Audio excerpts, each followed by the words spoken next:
Yatika Starr Fields. I hope I'm pronouncing that right.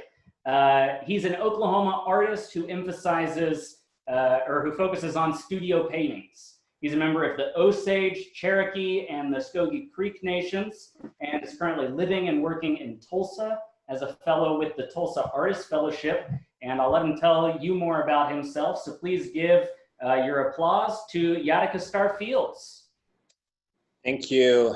It's a pleasure to be here with the OKC Rotary Club. This is my first to be at such a talk with the Rotary Club, so I'm honored and stoked to have my words and visual inspirations be a part of your format and your conversations tonight. So thank you again. Thank you, Kayla, for inviting me, and Robbie. I know Robbie. I think maybe those are the only two I know, so good to see you guys. And I've worked with Robbie and Kayla before, both in Oklahoma City districts doing public artworks, which is what I want to talk about tonight in my presentation. My focus is studio work, primarily oil paintings showing in museums and galleries, but I wanted to talk about the murals that I do because that is something that can really kind of invigorate communities and kind of work into the fabrics of how things are being developed to further initiatives for all kinds of causes. So therefore, I kind of want to talk about this aspect in community building with my art practices through murals. So I'm going to share a screen here. Can the host... Laura, are you able to? Yeah, you should be able to share your screen as an attendee.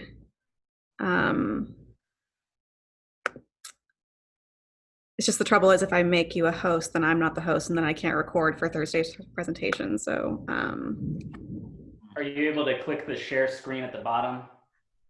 Yeah, but then I'm sharing my screen. So, host disabled screen sharing, so I think he does have to be the host. Okay, all right. He doesn't have to be the host. You can change permissions to allow participants to share. I don't remember where that is. I don't know if it's like when you go to share screen, if you can change the setting there. We'll try this here. Okay, you should be the host now.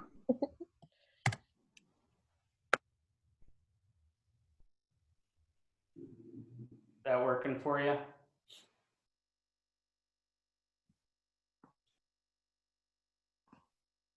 That works. Okay, can everyone see that? Okay, great. So my name is Yatika Starr Fields. I'm from Oklahoma. I'm born here in Tulsa. Grew up in Stillwater. Graduated high school at Stillwater High School. Then went to go to school in Boston at the Art Institute of Boston. Studied there for 3.5 years and lived in New York City for 12 years. And did a lot there, was a bike messenger in Manhattan for 7 years, and then pursued art full-time there after that. And after New York, went to live in Seattle for a bit and was a studio painter there and murals. And then after that, came back to Tulsa, where I've been here for the last 4.5 years, a part of the Tulsa Artist Fellowship, where I've been practicing furthering my work in an evolution and changing of dialogues with my painting.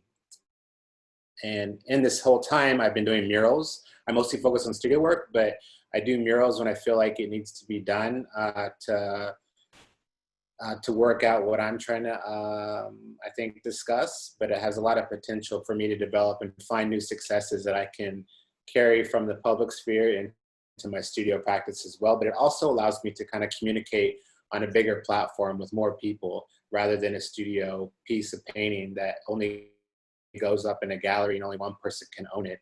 And for murals, as you know, everyone can own it and everyone can have their own input on it.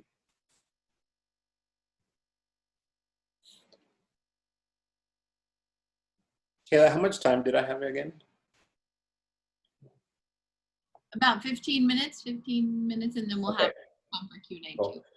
So painting, you know, when I paint, I'm very fluid in my work. I don't make any sketches really, whether that's on my oil paintings or when it comes to murals. I'll maybe print out something if I feel like if it's really in depth and then I'll just kind of start visualizing on there and start making marks and just work from that. So I don't do any kind of projections or anything like that. Then I have a collection of murals here that I'll kind of just talk about and go through where these are at. This one's in Portland, and I did this mural in around 2012, I believe, downtown Portland. And it's right by the Morrison Street Bridge. Just like murals, you know, they come and go, and with anything, there's developments. This mural sadly got covered up within the last couple of years. It does still exist, but it resides in the alley of the new building where there was probably about a 10-foot span from the building to that wall. And so now it's an elongated alleyway where people can sit and have lunch and still see the mural, but it doesn't exist as freely as it once did. For this mural, I wanted to kind of paint six eagles, eagles of Klamath, to kind of heal the area, as there's a big population of homeless people down in that area. And eagles, I imagine back in the day in the Portland area, in the Klamath Valley, used to be abundant with eagles and natural life. So me painting this kind of brings back life back to where it once was, kind of healing the area. And as an American Indian, Native American, you know, I grew up in my ways and traditional ways and ceremonies, and in a contemporary way too. But I combine what I understand, who I am from my upbringing, and kind of imbue it with my painting to give it more spirit and kind of give places a blessing, because I believe art is a blessing. And if you do it right, you can really enhance and beautify certain places with just as powerful elements as any ceremony, I think. This mural was in Oklahoma City, 1219 Classen Avenue. I did this for 1219 Creative in 2013 or 14, somewhere in there. It had a run maybe about 4 or 5 years. I'm sure a lot of you guys do remember it. It stood out for a while there, and then it got painted over. We're still in discussion about this mural and the processes of what's going to become of that action, because artists do have rights, and so there's legalities and there's contracts and signing things. So, you know, as any artist, just like anyone, you know, you have to know your rights with whatever business you're doing, because it is a business and you're an artist and you have to be represented well. But this was in Oklahoma City, and that was at the point my only full mural in Oklahoma City. I don't have a mural to this date in Oklahoma City anymore that's solely mine. That's kind of a close-up of it.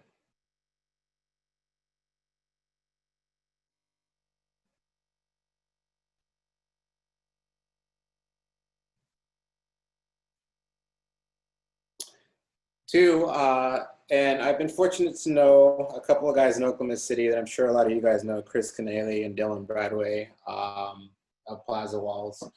And I've worked with them for a while, and they've invited me to come participate in Plaza Walls, Oklahoma City. And I know Kayla was down there too, working with Plaza Walls in the Plaza District. And that's how I got to know a lot of people in Oklahoma City. This is one of the murals that I did one of the years during the Plaza Festival. And this is, I believe, a Thomas Moran painting. And then it's called The Abyss of the Colorado, or something of that magnitude and majestic. And then I just added swimmers into it. You know, doing murals, especially at a mural festival, so many people are watching, and it really just gives me time to just paint whatever I want freely, not having to adapt to any kind of style that I might carry into my studio. But it just allows me to really express myself in something fun and totally creative, because people are coming by and watching, and I feel like they should be able to get a visual show. So I just kind of use my kind of skills to just paint whatever and really challenge myself to create a new dynamic and a new atmosphere for people to walk into and enjoy.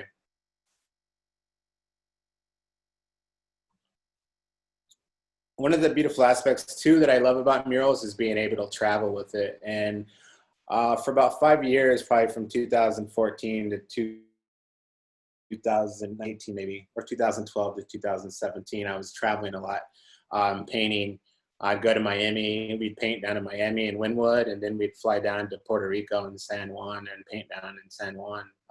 In Puerto Rico, there's a big mural movement down there, and there's so many murals down in San Juan, and it's beautiful. And so I went down there to go kick it and paint murals down there. And this is one of the murals. It's super huge. I'm probably, that's probably like 40 feet high. And then it's probably 30 feet from the ground. So it's never going to be touched. It's kind of faded, I think, right now. But I had to get a forklift, a big lift to get me up there and paint it. That one's called Garigua. So that one's the Puerto Rican red-tailed hawk.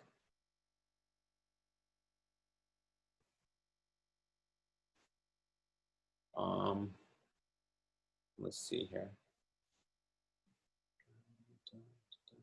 I kind of went over a couple, but that's okay. I don't know how to go back.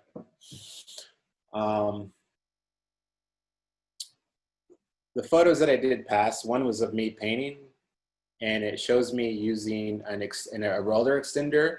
So doing these murals, I said I don't really project anything, but I have a big roller extension, and I learned that from some friends of mine in Australia. Like I said, traveling, I was able to go down to, I've traveled all over the world painting murals, and I've been so blessed and fortunate to be able to have that experience. And part of the crews that I was working with in Australia, in Melbourne, they're super big at murals, and a lot of these guys are world-class muralists and travel the world. But their processes of doing it is using roller extensions, big rollers, about 20 feet of roller extension to the wall, and just kind of painting huge murals like that. And so that's kind of how I learned it from them, to step back. So I'm kind of stepping back, and it's like drawing with the big pencil. And then I'm just making marks, and then I go into it. This one was for a mural festival in Phoenix called Paint Phoenix. And this I got done in 3 days. Usually I give myself about 3 to 4 days doing a mural, unless it really needs to be resolved and it's a bigger project with bigger conversations. But if it's a mural festival, then I'm gonna knock it out in 3 days. And that means being there from about 9 a.m. to 9 p.m. every day, or 9 a.m. to 3 a.m. working all the time. So, I'm also an endurance athlete. I'm an ultra runner. But what that takes is a lot of dedication to your health and to your fitness. And I imply that into painting too, because you're on your feet, and it is a test of endurance. So when I'm doing these murals, it's called, I call it endurance painting pretty much, because I'm there, I'm testing myself, I'm eating on site, I'm lifting, I'm painting, and yeah, you're hydrating. You're eating salt capsules for sodium. So, I mean, it's just, it's an endurance feat in its own, doing murals. I tell muralists, you got to be really, to be a good muralist and to do them well, it takes good fitness, I feel like. So the better in shape you are, I think the better murals you can create. This was another one in Phoenix. This one is called the Sonoran Waltz. And see, like I said, it allows me, you can see the differences that I'm painting. It's just, I'm just kind of pulling all things out of my vocabulary of visual formats. I don't hold back. I can do whatever. I try to do whatever, but this just allows me the freedom to just have fun. But it's in Phoenix, and it's in the desert, and these colors really stand out in the desert. But having that title Sonoran Waltz, it kind of gives it this kind of joyous feeling. And I feel it's very, very desert fitting. The sun really kissed this wall really hard. So even if you put a protection on it, the sun there is going to fade it within a couple years. It's still there. People send me photos of like lowrider cars right in front of it and everything. So it's pretty cool.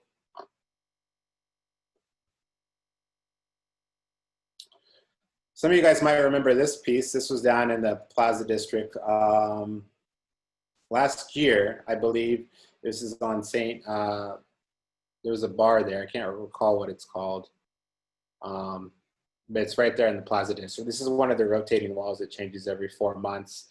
And this, I just had fun creating whatever, I didn't show up with an idea. I just kind of thought about something and was like, okay, this works, that works. And started doing the background first, and then ideas started coming out, and I don't hesitate to step up to it and start painting. But at the time, there's that duck in Central Park, the hot duck, that mandarin duck, that was kind of getting all kinds of accolades, and it was kind of famous at the time for a bit. And so I thought, oh, well, you know, it's a very pretty bird. It's really colorful. I think that'd be pretty cool to paint. So I just painted that. And then it started this kind of deconstruction of this duck and forms that kind of emulate it. And that's how that mural kind of took off.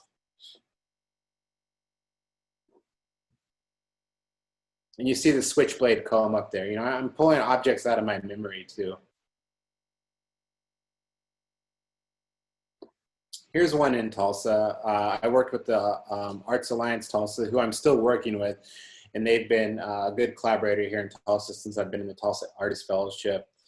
And we'll be working together soon as I'm bringing in a native artist from New Mexico to come in and paint, as I'm doing a new initiative and project here in Tulsa to diversify the public arts landscape in Oklahoma and in Tulsa by bringing in indigenous artists to create more dialogue and more visual references to indigenous lives and indigenous presence and stories. But this one was for their anniversary of being a part of the Tulsa community, and you know, it was just kind of about celebrating the arts overall in Tulsa.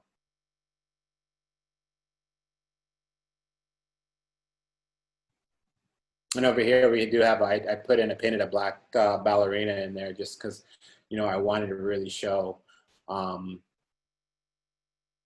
that diversity that needs to be and should be and is celebrated from my eyes. And I wanted to include that in art to make that more relevant and visible in public art diversity. Again, this is through Chris Canale and the Plaza Walls, and we got invited down to Miami, Oklahoma to do the Route 66 Mural Festival, I think so. But this painting is ribbon skirts, women's ribbon skirts from native different tribes. Women have different designs in their ribbon skirts, and it's very similar to the skirts in Mexico that the women wear. But I wanted to pay homage to the women and what they're doing in northern Oklahoma, but all they've done to bring us here where we are as Native people. So I want to kind of give them a mural on their wall in celebration. You see a fire in there. So it's like they're moving and dancing around this fire.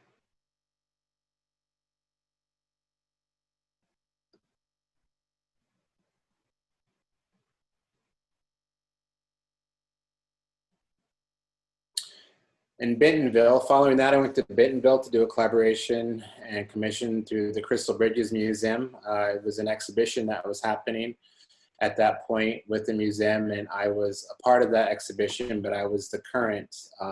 It was from 1950s to now, and I was the now, so that included me doing a permanent mural in downtown Bentonville. I think you guys, people might have seen it if you're familiar with Bentonville, downtown Bentonville. It's across from the press room, and then you have the town square right here. So I really wanted to do a mural that kind of spoke to what was happening with this exhibition, but also what was happening in Bentonville as a whole. And you can kind of see the mural from that wall to here, what it looks like afterwards. You have the Lady Justice over here with the blindfold that's lifting up, and kind of the times of unraveling, the changes, bringing objects of my culture in here to play, kind of remembering the past. But she's eyeing this Confederate sculpture that's in the park as well, that I hear is being taken down at some point soon. So she's peering over, seeing the injustices in America, but also creating her own monument and dialogue to the Confederate statue in the park. So, you know, with murals, you can do all kinds of things. You can add stories. I think a lot of the murals that happen nowadays, you got to be careful because some of them can be storyless, and then a lot of them can hold great dialogue. But if you do them well, they can really do some really powerful things and really bring communities together for the positive, especially in the times we're living in now and the things that are coming up.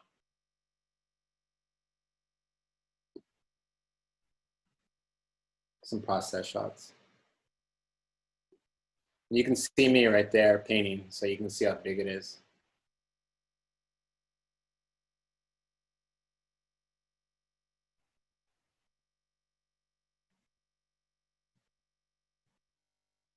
And this is all spray paint, so I'm pretty versatile in the studio. I'm oil paintings when I do plein air. I'm watercolors when I'm on the wall. I'm spray paint. So.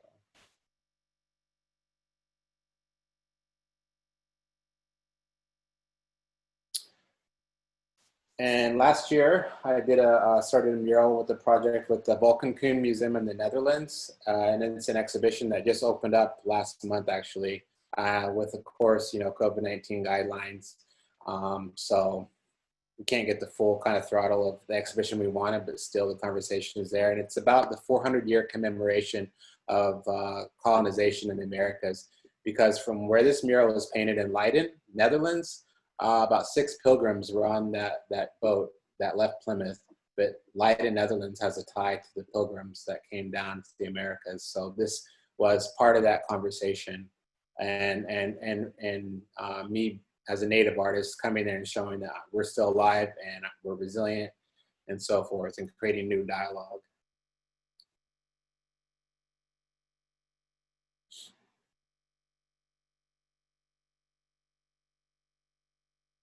You can see me celebrating. We got a couple more and we'll end it. So this is my most recent project in Siloam Springs, Arkansas. They built a beautiful park downtown. It's really fantastic. If you haven't been there and you want to check out something cool, go to Siloam Springs, go downtown, see their brand new park, Memorial Park. It's just really an exciting place. Sadly, right now, COVID-19 has, put a halt on the performances that they're going to do and the amphitheater that they built there and whatnot, but people still go and celebrate it. It's a beautiful location. You can kind of see a section of it. And there's a river below, the natural creek that goes through that town, and I wanted to kind of create this movement of essence coming from the creek. So painting these like blue herons, like they're almost moving up from the creek. But create something that could be celebrated. You could find something in it that you like, create your own story from it, because above there's a war memorial too. So I didn't want to be too loud. I didn't want to take out too much, and I wanted something you could kind of see and feel all emotions in.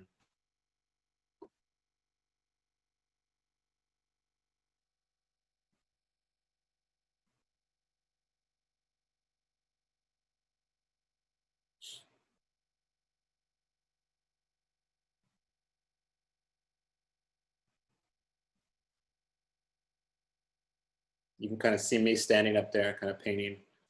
So for a little bit of size reference. And summertime now, the trees are growing right there. So it's beautiful because I wanted it to merge into the trees that are growing there.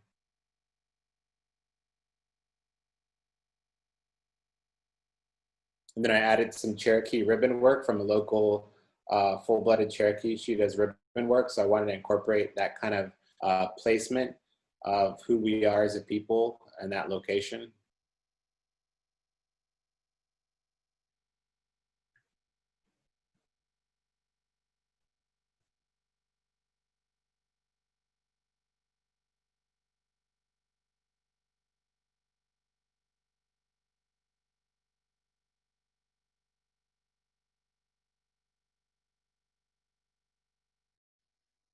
And to end it, this is the last big piece I did, but this piece is at the Oklahoma City Contemporary Museum right now. And this exhibition was going to open March 15th, I believe, but it was the day the world shut down. That it was the night before is when Oklahoma City Thunder was playing the Oklahoma City Jazz, and the Jazz tested positive for COVID-19. And then the next day, yeah, they canceled the opening of the exhibition. But this was a really big painting for me to do there, and it still hangs up. And I think hopefully it will be opened in the fall, and so people can go see it. But this is a huge painting where I'm kind of bringing in my mural skills as well and my studio art skills on a large format painting. And this is oil painting, but you can kind of see the resemblance of how I paint murals into my studio work.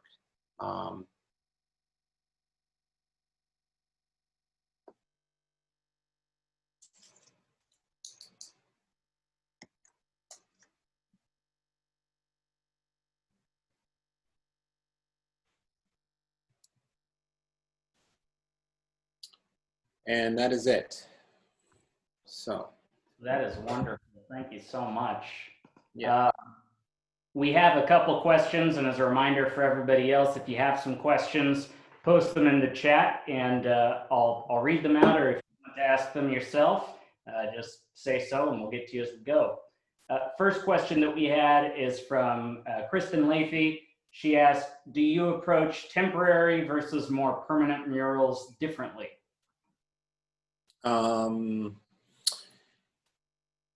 Yeah, probably there's more effort put into the permanent one for sure. If I know it's going to have a lasting life, I'll definitely probably put more time into it rather if it's temporary. But that just all depends what kind of temporary and what it's for, you know, what's the message and things like that. So there's a lot of factors that come into play with decision of how much time I put into it and things like that. Question from Ward Hobson. Which passion came first, the running or the art? Oh, for sure, the art. Yeah, the art. The art's always been a part of my life, artistic family and household, and both my parents are artists. And it was something that I just gravitated towards, but was a part of, you know, there was no other really way around it. But two, there was a natural gift that I had with it, and I just kept doing it, and it was nurtured well. And then running became a thing that I never thought I would do, but I was a cyclist at one point, used to race bikes. And I guess running was just fitting for me at the moment in my life to really explore new challenges. And it matched kind of the same challenges that art gives me, and matches the same almost solitude that I'm familiar with, you know? So I think there's some really beautiful similarities that both come into play that I just really gravitate towards. And I think both give each other great benefits. Like think about what I'm going to be painting, or maybe conversations that I need to bring in. And it takes me to places I would never be if I wasn't a runner, beautiful locations in the world. And then I usually go to these locations and I maybe will paint landscapes or I'll go to museums. So they're so tied together and it's just a beautiful combination. What kind of art did your parents focus on? My dad is a photographer, and he has a piece up right now in a show at AHA here in Tulsa. And my mom is also in the Tulsa Artist Fellowship. She is a ceramicist, works in clay and textile. And her name is Yatika Fields, and my dad is Tom Fields.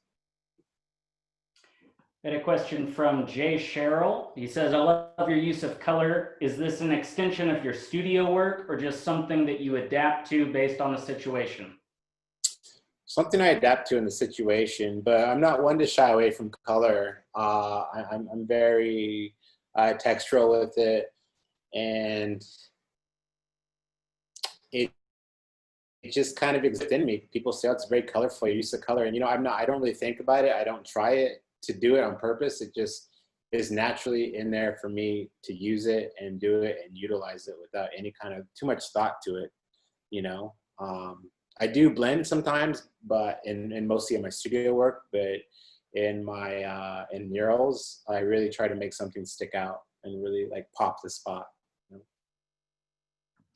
Question from Anya Mashani. Where do we go to see more of your work? You can see my work at my Instagram, which I typed in there. And my website at yatikafields.com. That's YATIKAFIELDS.com. Yeah. And right now that's where you can see a lot of my work. There's a gallery here in Tulsa that represents my work, Joseph Garrick's Fine Art. And then I just got big representation with the new gallery in New York City too. So, which is interesting because that's something I've always wanted, you know, as an artist, because that's where the really professional side of things come in, and that's where the business thing really kicks in, and that's what's really going to support me for what I need to do, and to continue doing murals, but really continue to making really solid oil paintings that hold discussions and dialogue in the contemporary art world. Because also in the contemporary art world, there's a lot of artists of color being discussed, but at the moment and in the last, 40, 20 years, artists of American Indian contemporary artists aren't really in the contention for any of that. So there's very few of us. So that's always been something I've always wanted to obtain, is to break into there in that construct of contemporary art the galleries and museums on a big level, you know, whether that's heading to the Whitney Museum or the Metropolitan Museum, and furthering that conversation and inclusiveness of that. We got time for two last questions here from Michael Bell. Do you have a particular theme that you prefer to paint on or describe your murals? A song? A theme that you prefer to paint on, sorry. Oh, no. But you know, the nature definitely arises in a lot of them, just because I think maybe where I grew up in northeastern Oklahoma and on the river in Tahlequah when I was younger. And I just think it's so beautiful, nature. You know, I think we can all agree there's a lot of things in nature that kind of arise that we find beauty in. And walls and buildings are kind of these spaces where we've taken away from nature, but by adding nature back onto these locations, we're kind of giving back a presence. Even if it might be false a bit, we're still reminding and beautifying these places of a past presence of these things. So I think it would probably be nature for sure, elements of nature and organic forms and things like that. Last question here from Kayla Lewis. How is the process of recruiting more Native artists to Tulsa working during this pandemic?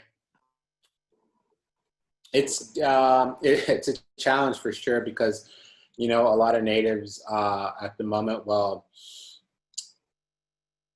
have big households. You know, it seems like it comes from places that I know have families and things like that. So having an artist come here to paint is very tricky post-pandemic or into the pandemic, because they have to worry about their household and their community that they go back to.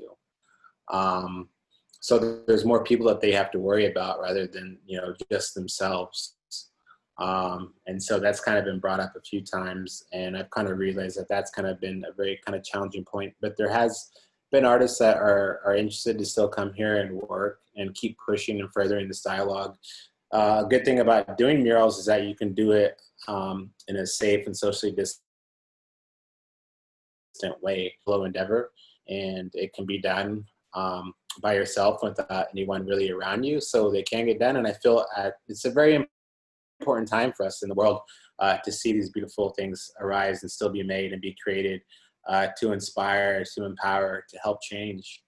Because as you know, and we all know, we're in a very, very, very stressful time, and we all feel it in different ways. But if we can go out with our mask on, walking, you know, and see something beautiful that you can kind of just take your mind away and your heart and your spirit away, hey, then, you know, that's going to really maybe inspire you for that hour or for that night to do something. You know, and who knows, you know, there's so many options in where that could go in that when you see or when you experience a mural. So they need to be done, and I'm still trying to coordinate those, but it's been a challenge.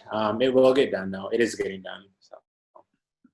Thank you so much for spending time this evening sharing with us. Everybody help me give Yatika a round of applause. Silent, but thank you. Very loud if they were unmuted, I'm sure. In honor of you and our other speakers this year, our club is making a